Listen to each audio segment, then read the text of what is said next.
Good morning. Good morning. I'm sorry, is this on? Good morning. Ah, that's much better. Thank you. Thank you all for being here, and thank you for all the work that you do in this organization to really inspire our next generation and help the L84 play forward our legacy. It is a true pleasure to be here with all of you today. You know, it's been an incredibly busy year since last year's summit for the L84 Foundation team and all of our partners that have worked to provide Play for All opportunities for our youth across the Southern California region. You'll recall last year we launched a youth sports survey, and we did that to better guide our work and our investment in resources to the gaps that we're seeing in the youth sports market, so that we can make sure that we're addressing those gaps in the most effective and efficient way, and then so that we can inspire and share those experiences with our partners so that they can also drive resources to the most vulnerable youth in our community. And guided by that research, we've elevated our game with girls. You recall 1 in 4 girls don't play sports. And so we've been working with our community partners, our grantees, and expressing to them the importance of girls being in the game and staying in the game. And we're seeing marked improvement in girls' participation. We just had a board meeting last night, or yesterday, and we're seeing actually a switch. So the amount of boys we served last year is actually, the amount of girls that we served last year is higher than the amount of girls that we're serving this year, and so we're seeing marked improvement there. We've convened national thought leaders around how we can get more female coaches in the game. We're working with the Women's Coaching Alliance, PCA, Up to Us, local organizations like the Hollywood Football Club, and even individuals like Jennifer Ferraro, a former AYSO coach, who is still staying in the game and working to get female coaches in the grassroots level, because we feel more female coaches could equal more girls' participation in our schools, our parks, and our community organizations. And we're also working with and supporting the Mayor Eric Garcetti and First Lady Amy Wakeland's Girls Play LA initiative. We just approved the grant yesterday, so if anybody from the mayor's office is here, you can let Amy Wakeland and Mayor Garcetti know that. And they're really working and focusing their efforts on increasing girls' participation in our local parks. And you might also remember, and we've got the photo op booth outside with the skateboards, that while soccer is the #1 sport in LA County, skateboarding, we have some soccer fans in the audience? Your people, Julie? Those are your people? So while soccer is the #1 sport in LA County, skateboarding is the highest play frequency.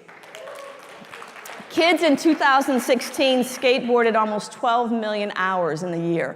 And so as we're looking at how do we reach all kids across Southern California, and how do we drive our resources and our support to support where kids are playing, we engaged and listened to our skateboarding partners, nonprofit organizations, to see how we can continue to support and drive resources so that they can continue the work that they're doing. You'll hear from Sal Masakala and Steve from Stoked on the work that they're doing. You'll also hear today about how skateboarding culture is changing the food offerings in urban communities, so we're very excited about that. And over this past year, we've also been listening. We've been listening to all of you, our partners, our community-based organizations, our foundations, our corporate sponsors. We've been listening so that we can collectively inspire a Play for All movement, so that we can ensure that all youth, not just here in Southern California, but across the US, have the access to the sports and structured play opportunities that they deserve. We've also been busy this past year, working with our partners from the LA 2028 Now Organizing Committee. I don't know if you guys have heard, but the Olympics are coming back to LA in 2028. Let's give our partners from LA 2028 Organizing Committee, if you guys can stand or raise your hand, a big hand for bringing the Olympics back to the Olympic City. Thank you. You're going to hear from our mayor, Eric Garcetti, in a video, and also from 4-time Olympic gold medalist Janet Evans, of how they're looking at the next 10 years and planning to bring the Olympics back to the Olympic City. You're also going to hear how they're starting their 2028 Olympic legacy today and investing in universal access to provide opportunities for youth in the city of Los Angeles and our park and recreation system.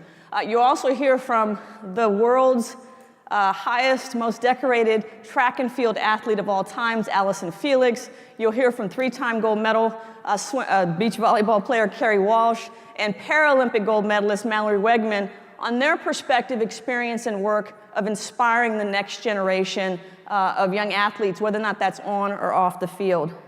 And our work is about inspiring the next generation and elevating the LA 84 legacy for the next generation. And the work that we're looking to do over the next 10 years is to use the 2028 Games as an organizing principle around our work. How do we continue to level the playing field so that all youth have access, equal access to sport? And how we can continue to amplify the role, the indispensable role that sports plays in positive youth development. You see, there are 15 million kids across this country who live in poverty, and many of them could never experience the transformational power of sport if not the work for LA4 Foundation and the work that you all in this room do. So it's critically important to the future that we want to have, and it's critically important to the work that we're looking to engage. And as part of that work over the next year going forward, and the next 10 years beyond that, is that we've really started to change the narrative about our work and to call the crisis exactly what it is. PE, play equity, is a social justice issue. And it is an issue that we all, together in this room, need to harness the influence, the power, the experience, to make sure that we're doing the best that we can to provide an opportunity for every kid in America to experience a transformational power of sport, regardless of where they come from, what they look like, how much money they have, or their ability. That's the work that we're about to engage, and that's what today is about. Today is about not just amplifying our work, but we're doubling down and using our summit today, next year, and for the next 10 years to drive a Play for All movement, to amplify the great work that you're doing, the great work that corporate brands are doing, the great work that philanthropic organizations are doing, not just here in Southern California, but across the nation. And as we are all celebrating the opening ceremonies in 2028, we want to look back over the next 10 years and say we've changed mindsets and systems, that we've created a sustainable legacy for the next generation and the next generation and the next generation beyond that. Thank you. That's worth applause. You know, we had a book signing for Anita de France, Olympian Anita de France, an ILC member, just recently, and I guess she launched her book, My Olympic Life. But during the conversation, she said something that stuck with me. She says, play is a birthright. Play is a birthright. And, you know, it just stuck with me because she's absolutely right. When you think about kids playing, it's something magical, it's something transformational. But the gap between the haves and the have-nots continue to grow. It's gotten bigger over the 30 years that we've been engaged. Schools are defunding schools are defunding sports and structured play opportunities. You know, good luck if you can get PE 5 days a week in school. Or recess is an afterthought. And so we're confident, though, notwithstanding those challenges, that the power in this room, the experience in this room, the influence in this room, that we have no doubt that together, that we can make sure that we leave no kid behind. And that we can make sure, and it starts today, that we can make sure that the dreams of our youth aren't limited by their zip code. You can clap on that too. And so we've got a full day of content. We've got a cocktail hour at the end. We do have the Dodger. We have TV monitors to make sure we're catching Game 3 of the World Series. But before I turn it over to Julie to get us kicked off for the day, let me acknowledge, and I can't see because of the lights, I know that there's a number of LA84 board members. I saw Patrick. I think John Chavez was here. Give me my board a round of applause, the members who are here.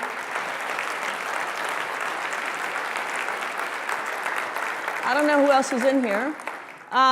They continue to steward the great legacy of the LA84 Foundation, and I'm honored and privileged that they've given me an opportunity to lead this organization into the future. I'd also like to thank, besides the Olympians that I talked about today and Julie, who you saw, I know we have a number of Olympic and Paralympic athletes in the audience joining us today. And maybe if you can turn up the lights just for a moment, and if I can ask all of the Olympic and Paralympic athletes to stand or wave your hand so that you can be recognized.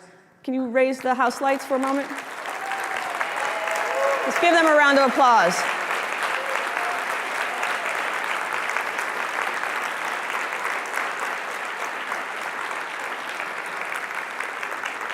And then last but not least, whenever we spend a dollar, my staff will tell you I'm always mindful to make sure that the dollar of our investment goes to where it makes the most impact. And so spending resources on a conference where 430 of our closest friends, families, and colleagues come together is a real investment for us. But we think it's important to share best practices, to share knowledge, to share experience, and for an opportunity for us all to network and to learn from one another.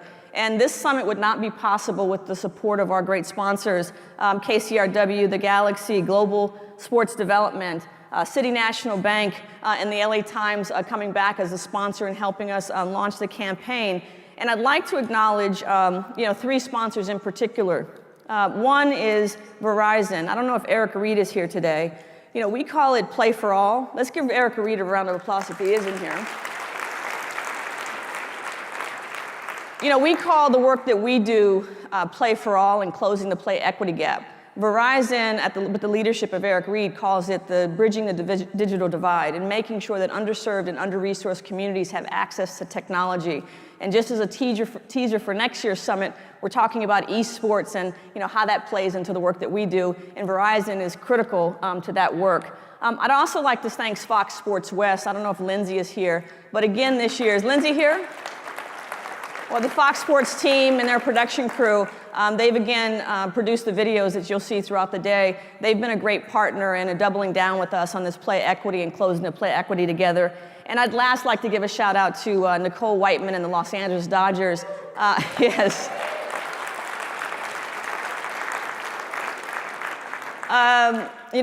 She would love to have been here, but she is in Houston rooting our boys in blue, hopefully for a third win in the World Series. Nicole and the Dodgers Foundation have been a great partner of the LA84 Foundation. These are organizations that have joined our Play for All movement as we continue our work to level the playing field and elevate the field and making sure that we're giving all kids an opportunity to play. So thank you for being here. I'll come back at the end as we wrap up after today's full day of content and discussions and sharing of experiences. So thank you, welcome, and Julie, let's get it started.